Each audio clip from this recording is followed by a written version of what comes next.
Travel along, Catholic pilgrims, for 1 year as we read through St. Faustina's diary.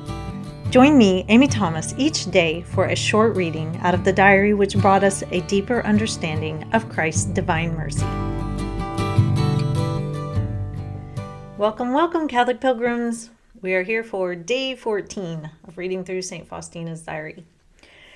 And I have to tell you, I woke up today while you guys are all living life. I'm asleep, and because of the big time difference over here in Turkey, when I woke up this morning, my phone was just blown up with all kinds of news stories. And I looked at it, I was like, oh man, do I want to look and see what's happened? And so anyway, I saw all the goings on at the Capitol from yesterday, and I'm just kind of heart heavy today. And when I picked up to read this morning about the next section that I was going to bring to you guys, I was a little surprised by what I read, because what I'm going to focus and talk about today connects well with what is going on in our country right now with all the unrest and just a lot of ungodliness. So we're going to get started. Today we are reading from Numbers 39 to 41. So a little lengthy passage, but it's got some good stuff in here. So here we go. One day, Jesus told me that he would cause a chastisement to fall upon the most beautiful city in our country, probably Warsaw. This chastisement would be that with which God had punished Sodom and Gomorrah. I saw the great wrath of God, and a shudder pierced my heart. I prayed in silence. After a moment, Jesus said to me, "My child, unite yourself closely to me during the sacrifice, and offer my blood and my wounds to my Father in expiation for the sins of that city. Repeat this without interruption throughout the entire Holy Mass. Do this for 7 days." On the 7th day, I saw Jesus in a bright cloud and began to beg him to look upon the city and upon our whole country. Jesus looked down graciously. When I saw the kindness of Jesus, I began to beg his blessing. Immediately, Jesus said, "For your sake, I bless the entire country." And he made a big sign of the cross over our country. Seeing the goodness of God, a great joy filled my soul. The year 1929. Once during Holy Mass, I felt in a very special way the closeness of God, although I tried to turn away and escape from him. On several occasions, I have run away from God because I did not want to be a victim of the evil spirit, since others have told me more than once that such is the case. And this incertitude lasted for quite some time. During Holy Mass, before communion, we had the renewal of vows. When we had left our kneelers and had started to recite the formula for the vows, Jesus appeared suddenly at my side, clad in a white garment with a golden girdle around his waist. And he said to me, "I give you eternal love, that your purity may be untarnished, and as a sign that you will never be subject to temptations against purity." Jesus took off his golden censer and tied it around my waist. Since then, I have never experienced any attacks against this virtue, either in my heart or in my mind.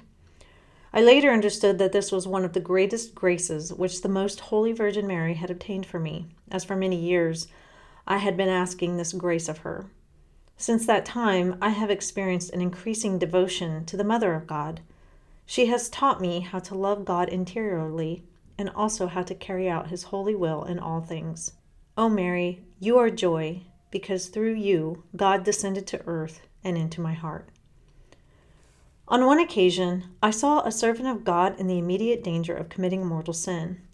I started to beg God to deign to send down upon me all the torments of hell and all the sufferings he wished, if only this priest would be set free and snatched from the occasion of committing a sin.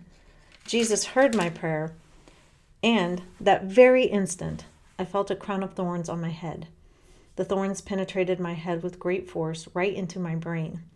This lasted for 3 hours. The servant of God was set free from the sin, and his soul was strengthened by a special grace of God. Okay, so where my heart is at today and what speaks to me the most is her talking about her country and praying for her country in the city of Warsaw, probably because of everything that's going on back at home. It's just really speaking to me. So, our country's in trouble, and we've known this for quite a while. And, when I was in college, I was reading through the Bible and my roommate was in the room, and I was reading through the Old Testament, and I said, gosh, man, the Israelites, they just don't get it. Something bad happens, and then they turn to God, and, oh, God, we love you. And then as soon as God helps them out, they just go back to their ways, and then a prophet will come and be like, return back to God, repent, and then things will go really bad. Their city will be destroyed. They'll be taken captive or something. And then they're like, oh, God, we love you. And then, the bad times will pass, and then they'll go back to their wicked ways. I was like, man, don't they ever learn? And my roommate said, we're no different. I was like, yeah, that's true. That's very true. I would say all of human history is no different. And, we've gone for a long time in our country, just living very godless lives. And I guess I'm not really surprised at all that's going on, because this is what happens when we turn away from God. Rioting, division, looting, fires, hatred for one another, idols set up of governments and political figures, and it just never goes well. And I don't want this to be a doom and gloom, because in her writings, Jesus came and told her that she was going to be that the city was going to be chastised for all of its ungodly ways, punished like Sodom and Gomorrah. And we know that Sodom and Gomorrah were utterly destroyed. But he tells her, I want you to, during the sacrifice, offer my blood and my wounds to my Father. And I want you to pray this way for 7 days. And so she does it. And at the end of 7 days, the city is spared, her country is spared, everything is okay.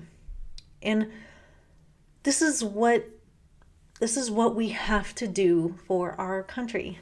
And I know it sounds like it's not enough. It's not enough to pray.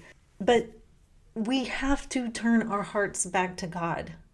As Christians, we have failed our country because we've allowed the secular culture to drag us along with it. And we've capitulated at every turn. We've compromised and compromised and compromised our faith and our morals and our values all along the way. And now we're where we're at, where it seems as if our country is falling apart. And this, I think we're being chastised by God. I think God is saying, you don't want me? This is what happens. Bad things happen when you turn away from me. And so it is time for us as Catholics to get dead serious about saving our country. And there's 1,000 things we can do. I mean, we can start with our own families. We can elect good and decent people with integrity. We can start, changing the way we live. We can start pushing back against the culture.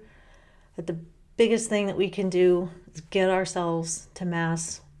I know it's COVID times, but in the best way that we can, get ourselves to Mass, whether virtually or in person, get in front of the Blessed Sacrament, and we need to start praying for our country. And I know so many of you already are. But, I love my country. And just like, Sister Faustina loves her country, I want it to turn around. I know all of us are scared of what's coming down the pipeline, and there may be darker days. I don't know that we've hit the bottom yet, but we've got to get on our knees and start praying for our country. And pray your rosary, pray the Divine Mercy Chaplet, and just do what we cannot pray enough.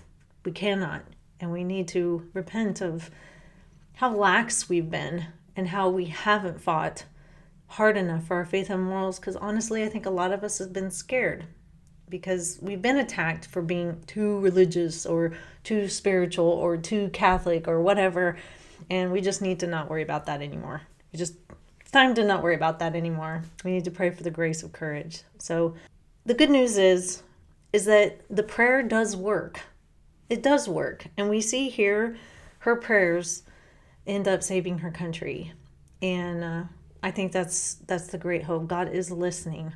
And if we fully, with a sincere and honest heart, turn back to him, I think we can do the same for our country. And I hope that we do. I really do. I get tired of waking up to all these bad, news reports and everything. I hope I have a country to come home to, for goodness sakes. That's what I would focus on today, everybody. I know we're all frustrated, and by the time this podcast drops, we'll be days past the events at the Capitol. But anytime is a good time to be praying for our country and hoping that she returns back to Christ, and praying that we as faithful Catholics can rise up and lead the way. And I think that's what we're being called to do in this time and in this place. So pray for our country, Catholic pilgrims. I will meet you back here tomorrow for day 15. And until next time, Catholic pilgrims, live the faith boldly and travel well.